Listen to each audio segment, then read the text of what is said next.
Hello, and you're very welcomed. My name is Travis Gleeson. I'm Cihorlock of the Corcaigwina Food Network and the Be a Dingle brand.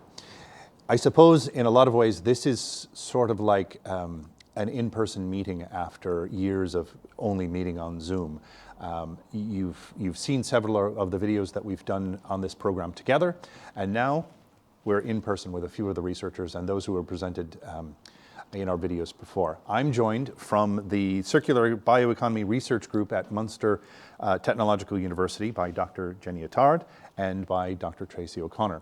And so we're going to talk a little bit about what we've seen in the videos past and how we can all move forward to better our life on the Dingle Peninsula.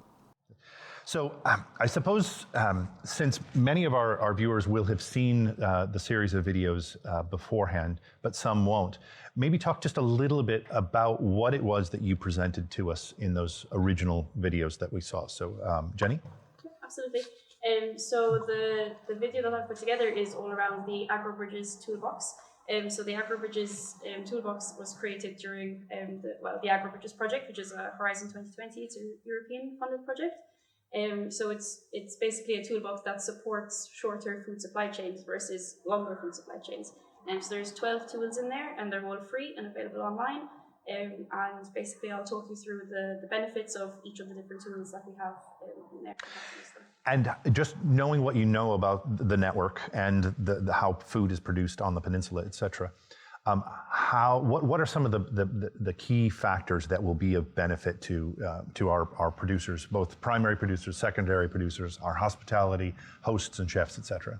Absolutely. So with Be a Dingle, of course, you're trying to get Dingle Peninsula food on Dingle Peninsula plates. That's what we're hoping to.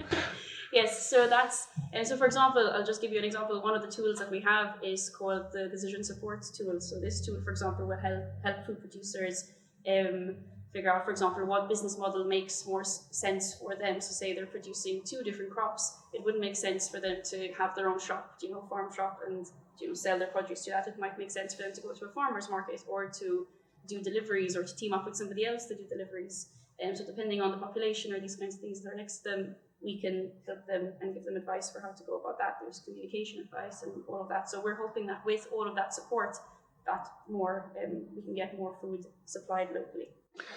And where will that be accessible? What's the website, et cetera, or how would someone get access to the AgroBridges project? So it's the agrobridges-toolbox.eu. So we can put the link in the video as well. All right. And people can access it there. All right. And Tracy, you talked about food waste at the primary producer level. Yeah, exactly. So I presented information in relation to a project that we did, which looked at food waste in primary production. So that's farming and fishing on a national level. But I think those findings are of interest for Corcaigwina, especially as there is that mix of land-based food production as well as sea-based food production.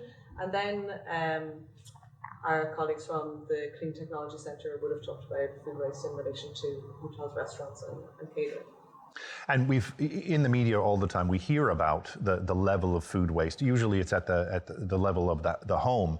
But there's waste all along. So by the time that it gets to our refrigerators or our larder, there's been a level of waste already. So when we are, I think the figures are saying that we're throwing out from home something around 20 or 25% of the food that we purchase in.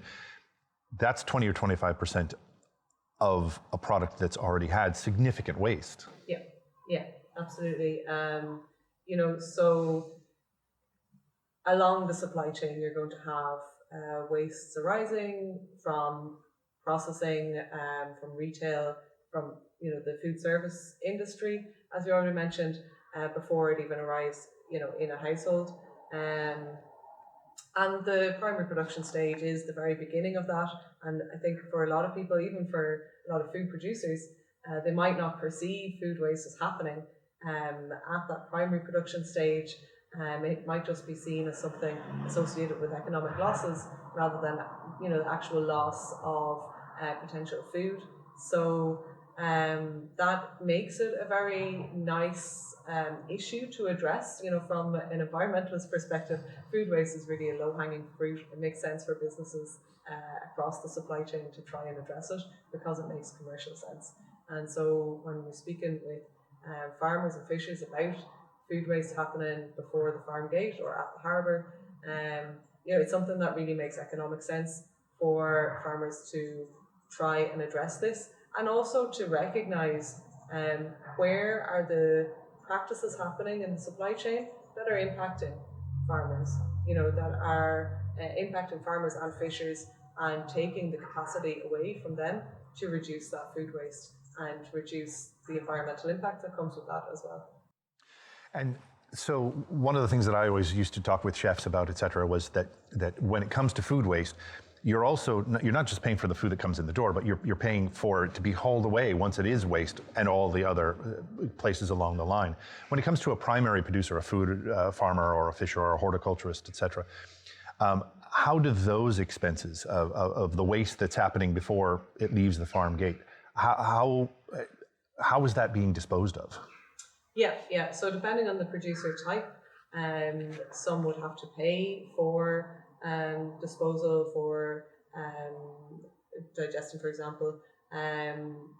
Others would be given away that waste for free just to get it off their premises to animal producers, for example. So, you do have those relationships with vegetable and fruit producers where they're just giving away their, food that is not acceptable for retailers to beef producers, for example, for fodder. And another use is spreading it back on the land, and that's really sad because it's not even considered to be of high nutrient value at that point. It hasn't been processed in a way like that the nutrient value is realized. So it's something that was sown with the aim for it becoming food, that there was so many resources put into it, and then the farmer has no other option but to just cut that, put it back on the land, spread it on the land for it to degrade back in. It's not even composted or anything like that, so it really doesn't have that full value. It's not realised basically in any way of that.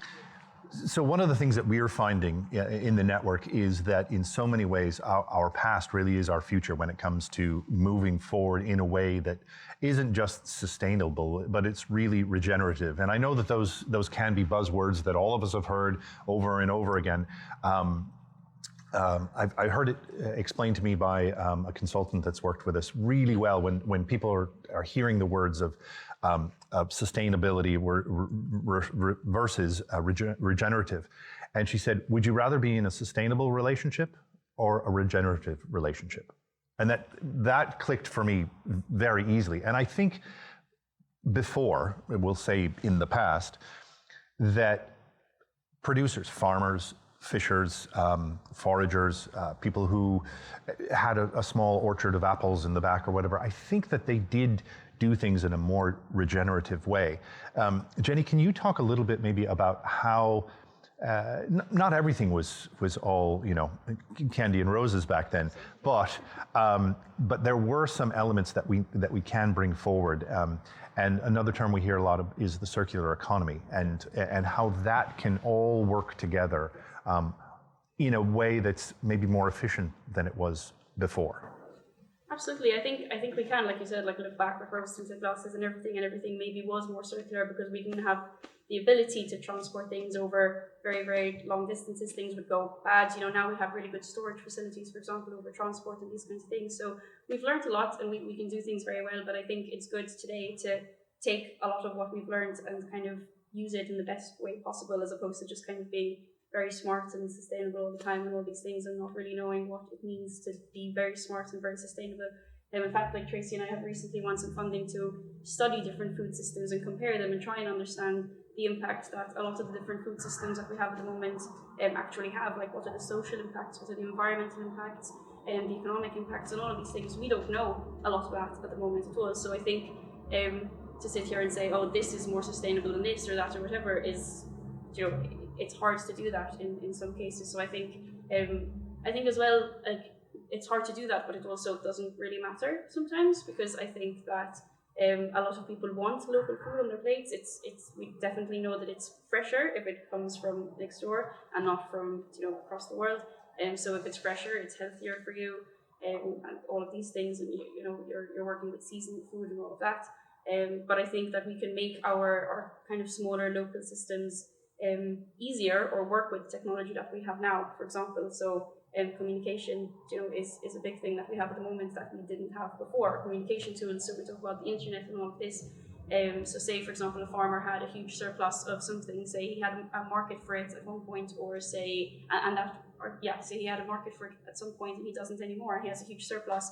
He can let people know that, look, I have all of this. He can tell 20 people at the same time, 20 different restaurants, look, I have all of this, if you need to use it. Or he can tell all his customer base. And say a storm is coming and someone needs to harvest something very quickly, and now they have a lot of that, they can use it a lot quicker than they used to before. I think that there was recently an example of that with a local egg farmer. Got in touch with us at the Cork Food Network and said, look, we've had to bring all of the hens inside because of avian flu, and his were all free-range foraging hens. But when they were brought inside, they didn't have to forage as much for their food. It was brought to them, et cetera, so they were more relaxed, I guess, and they were actually producing more eggs. I know a lot of farmers had the exact opposite reaction. So he had to move them, so we got in touch with us. We were able to reach out to retailers and our members who might want eggs, et cetera, and it fixed that very quickly. Is that an example of circular economy? Absolutely. Yeah. Absolutely, exactly. It's not just, all right, so Joe sells his carrots, he brings them down to the farmer's market, and I walk in and I purchase them and I pay him directly for them. Now he's got an extra euro per bunch maybe in his pocket that he wouldn't have got if he brought it to a retailer or a wholesaler. And then he now has that in his pocket, and he's going to the local butcher, and he's putting it in the local butcher's pocket, who is going to the local publican and putting it in his pocket. That's old school circular economy as well, yes? Absolutely, absolutely. And we're supporting each other that way as well. And I think when you support smaller businesses as well, you're supporting kind of nicer businesses in a sense as well, and nicer maybe enterprise, like in terms of what maybe somebody might spend their money on locally. So if you give money to that maybe egg business, and the owner of that egg business, like you said, would spend their money locally, whereas if you gave it to the owner of a very, very large supermarket chain, they might spend their money on some private jet somewhere. You know what I mean? Like, it makes such a big difference. It's always comes down to the private jet, doesn't it? So Tracy, when we were talking about food waste, in a lot of ways, it seems such a massive problem. I mean, we were talking about these percentages. What's it coming down to in real dollars, and what can each of us do along the food chain, from primary producer, secondary producer? And a lot of our members are secondary producers. We want to grow in so many different ways, but we have primary producers as members, we have secondary producers, we have hospitality, that's anything from small upscale guest house to small local pub to big restaurants and big hotels, et cetera. At each stage, what can we do, not maybe at the moment, but what can we do thinking ahead to try to prevent the food waste as it goes through the food chain? Yeah, so I think the main kind of multi-actor perspective that we would have seen from our research was taking a networks approach. So that's basically just looking for more collaboration between the players within the food system. So whether that is at a national level, I mean, most of our value chains, really, we have to think about them as global value chains, but going beyond chains approach and looking at it as networks. So like we were talking about there in relation to circular economy, it can also be nutrient sharing. The farmer that has unavoidable, losses or waste in relation to vegetable production, actually being able to put that into animal feed in a reimbursed way. So having the connections to actually link up with the animal feed processors to be able to get some value back from that, because otherwise it's a complete loss. But I think within each aspect of the value chain, through more collaboration and coordination, there are actually those opportunities to reduce food waste across the value chain, not just within our own enterprise. So processors, for example, one thing that we came across in relation to potatoes. Potatoes have the highest volume of waste within all Irish production, and commercial processors for potatoes are few and far between on our island. Farmers have to ship potatoes up to Northern Ireland or over to the UK for processing. So though, like, if small food processing businesses, for example, small grocery stores, small supermarkets, had access to those surplus potatoes, number one, the food miles that they'd be traveling would be less. But it's also an opportunity to reduce overall the amount of food waste, because maybe that small retailer is buying in processed mash from overseas to fulfill the need, when actually they could just be buying in potatoes from down the road. So there's that aspect of just greater collaboration and sharing and network building within Ireland. Like, it's when you dig into the food supply chains, it's really amazing how little communication there is between bodies, and that the power really is embedded within the retailers, within that nexus, and that there's so much dominance over communication by the retailers. So sharing out that, empowering basically others. And I think that comes back to Jenny's work in relation to short food supply chains, that consumers, restaurants, food businesses have that opportunity to build direct connections with processors and with food producers, with farmers and fishers, to empower those food producers to actually be able to distribute their product faster and avoid the waste that might be generated from it hanging around in a store shed, or being rejected at the packing house of the retailers, at the storehouse of the retailers. I think consumers really, it can seem sometimes that we are at the mercy of the big retailers, but we do have that capacity to tap into bodies like the Be a Dingle network, that are building those networks and are allowing us to have those direct connections. I don't know if that directly answers your question, but no, it's all about information gathering at this point, and how our members are going to be able to take the information and implement it for their own selves, their own good, for the good of the company, their organizations, but also the good of the peninsula. I mean, I'd like to think that we, as an organization, as a network, are very focused in on preserving what is very precious about this peninsula. We joke about it in the winter that it's an island on an island, but that has to do with getting on and getting off the peninsula. But in reality, it is a special place. It is insular in what can grow there, what can live there, and we want to preserve it as best we can. A lot of this, when it comes to secondary producers, when it comes to our hospitality partners, when it comes to retail purchasing, people will see a price, and to them that's how they focus in on something. But there's also a level of cost. I mean, I might be able to get a crate of green beans from a broadline distributor sent down from a wholesale place in Dublin that's being brought in from Syria or something, and the price might look less to me than buying that same crate from a farmer over on the Maharis, etc. But there is while the price might be lower, the cost to the environment, the cost to the planet, the cost to your health, exactly, the freshness that I might be able to put a higher price on my menu a little bit because I can say it's local, etc. But when we're trying to focus in on price versus cost, particularly now in a cost of living difficult time, what can you say to producers, to our members, to let them know how to make that judgment a little bit more wisely?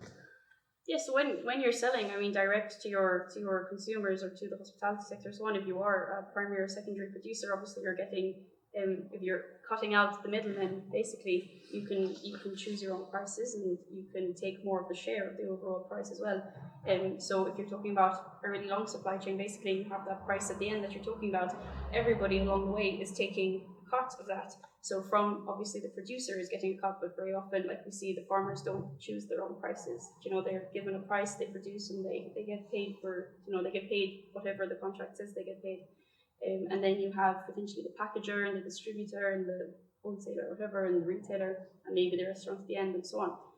So they're all taking a cut. So at the end of the day, the producer gets so little. Whereas if the producer can sell directly, they can skip all of that, all of those price cuts, and they can charge a higher premium for their local product, which obviously makes a lot of sense for them. And then if you put that back to food waste as well, if you skip a lot of those steps on the way in terms of both time of food sitting in that process, yes, if you're cutting out those steps, you're removing essentially the food waste that's happening within all of those steps as well. So by shopping directly, you're automatically eliminating food waste. And we know this from a lot of the results that came out from the EPA, that a lot of the food waste happens in processing and manufacturing. So and we know that processing reduces the health of a product as well. So the more kind of ultra processed products aren't so healthy for you, they're nutritionally very low.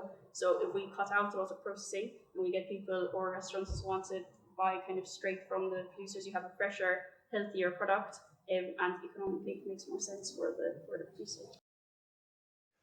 Right. So I suppose now to wrap up, what I might do is ask both of you from your view, from your wedge of this whole pie that we've been discussing over this last several weeks on our video series, how best will being a member of the Cork Green Food Network fit in with what you've talked about in your videos, be they the circular economy or the agro bridges or food waste, etc. Why should someone become and stay a member of the Cork Green Food Network based on your area of expertise? From my perspective, I think one of the big benefits of participating in the Cork Green Food Network is that resilience.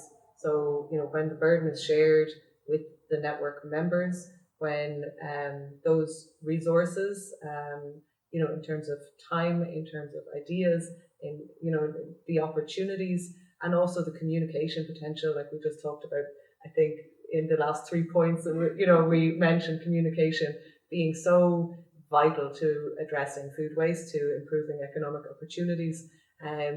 So all of those things I see as embedded within the network, and that gives each member of the network greater resilience because those things are shared across the network members, so you're not just facing into price hike crisis or an energy crisis or whatever alone as an enterprise, but you're doing it with a network group, which sounds a bit like a cooperative, but it's not maybe with the same burden of responsibility that might come with being in a cooperative.